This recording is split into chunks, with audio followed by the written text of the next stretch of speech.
Halo KB Friends, ketemu lagi di Marathon Market Update and Recommendation bersama saya Tika.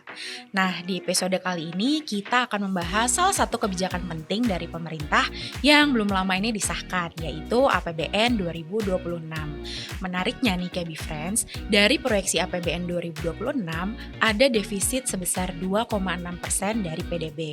Kira-kira gimana sih dampaknya untuk market saham dan juga apakah ada sinyal-sinyal risiko yang harus diperhatikan sebagai investor?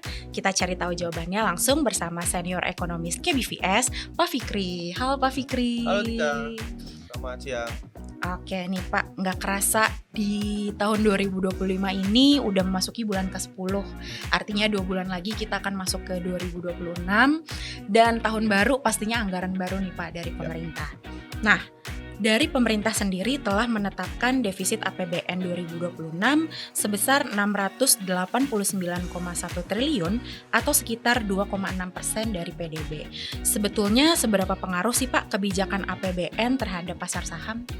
Kalau dari kita ya para ekonom melihat bahwa kebijakan APBN itu adalah kebijakan untuk melakukan counter cyclical atau dorongan terhadap ekonomi yang lebih kuat. Harapannya dengan APBN yang lebih baik tentunya akan ada trickle down effect atau dorongan pertumbuhan ekonomi yang lebih baik. Sehingga di satu sisi kita juga berharap bahwa dengan belanja pemerintah yang lebih baik tentunya dorongan terhadap sisi belanja masyarakat juga akan lebih baik. Dan kita tahu hampir setengah dari pertumbuhan ekonomi Indonesia berdasarkan pengeluaran didorong juga oleh konsumsi masyarakat. Sehingga pada saat belanja pemerintah bagus, harapannya juga akan berdampak pada sisi belanja masyarakat, juga akan berdampak pada sisi investasi dan tentunya kepada sisi trade balance dari masyarakat sehingga pertumbuhan ekonomi akan lebih baik nantinya. Oke Pak. Nah kalau melihat angka defisit 2,6% sendiri gitu, judulnya kan highlightnya defisit. Tapi sebenarnya defisit 2,6% ini masih bisa dianggap sehat atau sudah berisiko nih Pak? Lalu apakah ini jadi sinyal negatif untuk pasar modal atau justru bisa jadi katalis positif? Ini pertanyaan berat sih sebenarnya Mbak Tika. Kalau kita bicara secara teori ya, sebenarnya tidak ada level tertentu harus di angka berapa defisitnya atau harus surplus atau seperti apa. Tapi intinya adalah Indonesia menganut sistem defisit fiskal. Kenapa defisit fiskal? Karena kita mau mendorong pertumbuhan ekonomi kita lebih cepat sehingga bisa catch up dengan negara-negara yang lebih maju, yang lebih duluan, lebih baik dibanding Indonesia. Makanya kita menganut defisit fiskal agar pertumbuhan ekonomi kita bisa lebih baik. Tapi di sisi lain, level 2,6 itu masih di bawah undang-undang yang dibolehkan oleh Republik Indonesia di bawah 3%. Sehingga level 2,6 sebenarnya masih cukup bisa kita bilang manageable lah. Tapi di sisi lain catatannya adalah karena ini adalah hutang, karena ini adalah defisit yang tentunya akan dibayarkan dalam masa depan, PR-nya adalah bagaimana efektivitas dan juga efisiensinya. Apakah memang bisa mendorong pertumbuhan ekonomi atau malah kita buang-buang uang, menambah defisit untuk menambah hutang nanti ke depan yang akan dibayarkan oleh anak cucu kita.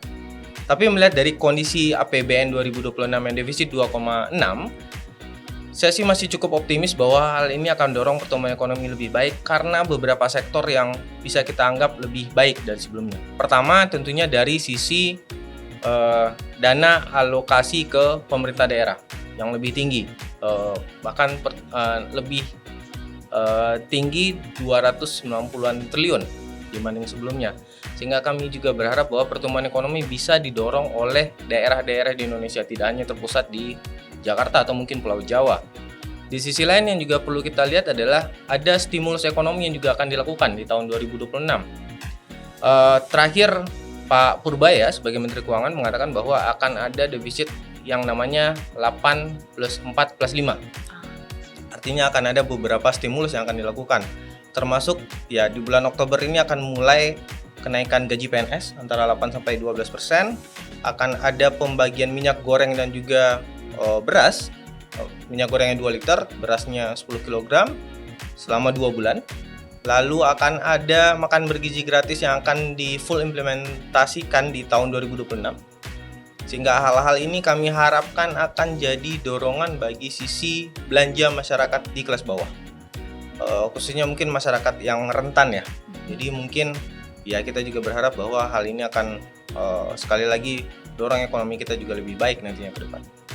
Oke, tadi kan Pak Fikri sempat singgung anggaran belanjanya besar, berarti perputaran roda ekonominya juga semakin besar dan juga bisa meminimalisir utang gitu ya. Nah, misalnya nih Pak, jika belanja besarnya ternyata tidak diimbangi dengan penerimaan, otomatis kan utangnya jadi malah bertambah ya Pak.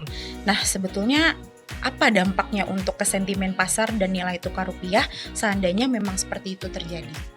Ya, pertama kalau kita lihat dari sisi penerimaan ya, kalau penerimaan yang nggak cukup, biasanya akan ditambahkan dengan penerimaan dari penerbitan surat utang baru. Jadi akan ada penerbitan SUN yang akan lebih banyak, SBN yang lebih banyak nantinya ke depan. Ya, otomatis kalau SBN yang lebih banyak, yield-nya akan naik dong, harganya akan turun dong. Jadi kemungkinan ini akan mendorong cost of fund yang akan lebih tinggi dibanding sebelumnya. Tapi sekali lagi catatannya adalah penerimaannya harus digenjot dengan lebih baik. Kalau Pak Purbaya bisa melakukan hal tersebut, saya harap penerbitan surat utang dengan target 680 triliun di tahun depan bisa lebih rendah. Kalau lebih rendah, maka cost of fund akan lebih rendah. Kalau cost of fund lebih rendah, harusnya biaya investasi di Indonesia juga akan lebih rendah. Kalau biaya investasi di Indonesia akan lebih rendah, saya pikir Mbak Tika ataupun siapapun yang akan berinvestasi di Indonesia untuk melakukan kredit juga biayanya akan lebih rendah. Kalau biayanya lebih rendah, saya harap juga roda perekonomian bisa bergerak dengan lebih baik. Termasuk juga apakah itu dari sisi konsumsi misalnya, dengan mencicil bunga bank yang mungkin akan lebih rendah, atau mencicil kredit modal kerja atau kredit investasinya juga lebih rendah. Harapannya itu yang akan dorong pertumbuhan ekonomi lebih baik ya. Berat juga ya PR-nya Pak Purbaya ya. Semangat Pak Purbaya. Oke, kita lanjut ke pertanyaan selanjutnya nih. Tadi Pak Fikri juga sempat bahas tentang MBG, salah satu program andalannya Bapak Presiden Prabowo yang menjadi pusat perhatian sejak pelaksanaan pertamanya. Ya. Nah, kalau dari program MBG sendiri nih Pak, dicatatkan dianggarkannya akan sebesar 335 triliun, bahkan lebih besar daripada beasiswa dan juga pendidikan tinggi. Kira-kira nih Pak, ke depannya apakah sektor konsumsi bisa terdorong dari program MBG ini? Harapannya iya ya, karena pertama kalau dari MBG kan tujuan pertamanya menanggulangi stunting dan juga mendorong SDM kita juga lebih baik. Jadi mungkin ya kalau ngelihat dari tujuan itu berarti kemungkinan hasilnya baru akan kita dapat 10 atau 15 tahun lagi. Ya waktu yang tidak sedikit tentunya, tapi ya kita berkorban untuk itu, kenapa tidak. Tapi di sisi lain PR-nya adalah bagaimana mendorong MBG ini di satu sisi bisa jadi dorongan bagi belanja masyarakat, karena tentunya ibu-ibu yang sebelumnya ngasih uang jajan ke anaknya untuk belanja di sekolah mungkin sekarang udah nggak lagi. Jadi harusnya itu bisa di save sama mereka atau di saving sama mereka, beli kebutuhan yang lebih baik atau diinvestasi lah. Kedua, catatannya juga MBG diharapkan akan menyerap tenaga kerja yang lebih baik. Katanya sekitar ya 12-47 orang per satu dapur. Kita lihat dapur MBG mungkin ada sekitar 80 ribuan ya, berarti sekitar ada tambahan sekitar 480 sampai 800 ribu orang. Kalau memang itu terjadi ya saya harap juga roda perekonomian juga akan lebih baik di daerah-daerah. Di sisi lain juga dengan adanya MBG, dengan adanya daya beli yang akan lebih baik karena orang sudah menabung dan sebagainya, tentu sektor investasi akan lebih baik juga ke depannya. Kita harap ini akan berdampak pada aliran dana ke perbankan dalam bentuk saving atau deposito, atau mungkin ke investasi lainnya termasuk juga ke surat utang atau mungkin ke saham. Kita harapkan seperti itu sehingga harapannya akan ada ya dorongan investasi dalam bentuk portofolio ataupun investasi real yang juga akan lebih baik nantinya ke depan, Mbak Tika. Oke. Nah, sekarang kita flashback ke pemerintahan yang sebelumnya dari pemerintahan Bapak Jokowi. Di pemerintahan Bapak Jokowi ini kan perkembangan sektor infrastrukturnya mendapat dorongan besar ya selama pemerintahan Bapak Jokowi. Nah, itu gimana nih Pak perkembangan sektor infrastruktur ke depannya? Kalau sekarang mungkin infrastruktur sudah jadi pilihan ketiga atau keempat ya, setelah makan gratis ataupun mungkin dorongan terhadap alutsista. Tapi masih ada ruang ya, Pak Prabowo mengatakan bahwa IKN akan jadi ibu kota politik atau ibu kota negara lah. Intinya masih ada ruang buat infrastruktur, sehingga saya juga melihat bahwa infrastruktur masih akan jadi hal yang akan mendorong perekonomian dan juga salah satu sektor yang akan didorong oleh pemerintah. Kenapa infrastruktur bisa mendorong pertumbuhan? Karena di situ pada saat kita membentuk infrastruktur, tentunya akan ada hal-hal yang mengikutinya. Setidaknya ada jumlah tenaga kerja yang akan bekerja di sana, ada jumlah makanan yang juga akan bergerak di sana, ada sektor-sektor lain termasuk juga investasi di sekitarnya juga akan bergerak, sehingga akan mendorong sumber atau kota ekonomi baru. Saya harap itu akan jadi momentum untuk menambah pertumbuhan ekonomi dari sisi infrastruktur sebenarnya. Oke, nah kita kan udah bahas dari angka defisitnya, kemudian juga beberapa sektornya. Nah kalau dari selain APBN sendiri, ada nggak sih Pak kondisi atau indikator lain yang sebaiknya menjadi perhatian investor saham dalam beberapa waktu ke depan? Banyak sih sebenarnya. Banyak ya, kalau dari apa sisi tuh Pak? Kita ekonomi. bedah satu-satu. Kita bedah satu-satu. Mungkin mulai dari ekspektasi terhadap BI rate atau mungkin Fed rate. Oke.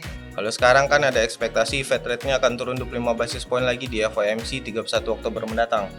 Tambah juga dengan di Desember sekitar tanggal 12 ya kalau saya nggak salah, 12 Desember. Jadi kalau memang ada penurunan Fed rate 2 kali, saya harap BI juga bisa menurunkan lebih banyak.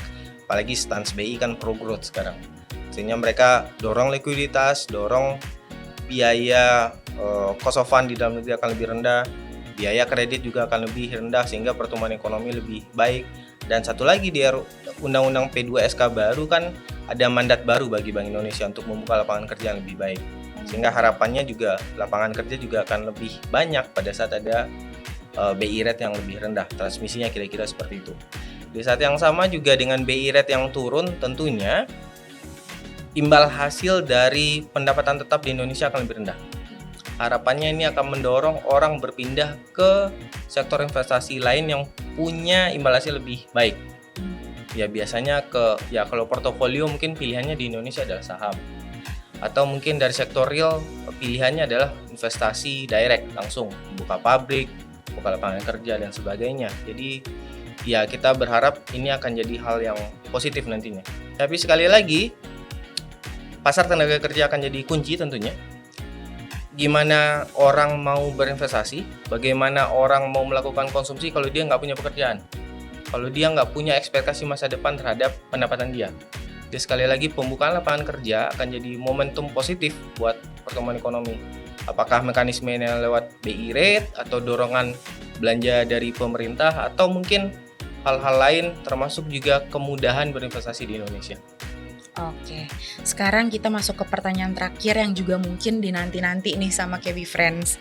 Dari hasil bacaan KBVS terhadap APBN 2026 yang telah disetujui, sektor mana aja sih Pak yang menarik untuk dilirik sama KB Friends nantinya? Wah banyak sih, dari kondisi sekarang ya. Kayaknya banyak yang salah harga, dalam artian kemungkinan banyak yang under value. Pertama kalau dari APBN dorongan terhadap belanja masyarakat, ya harusnya sektor-sektor konsumer akan jadi hal yang diuntungkan. Kedua, kalau cost of fund-nya turun, biasanya sektor perbankan dan juga sektor-sektor yang punya struktur utang yang tinggi, kayak menara dan telekomunikasi harusnya juga diuntungkan, karena cost of fund-nya akan turun. Lalu mungkin sektor lainnya juga akan menarik adalah sektor-sektor yang terkait dengan pembelian barang tahan lama. Apakah itu multi finance atau mungkin sektor-sektor yang terkait dengan industri. Saya pikir akan jadi momentum yang juga positif nantinya ke depan. Lalu hal yang juga cukup menarik pada saat ini adalah adanya kenaikan harga dari komoditas pada saat rupiahnya juga terdepresiasi.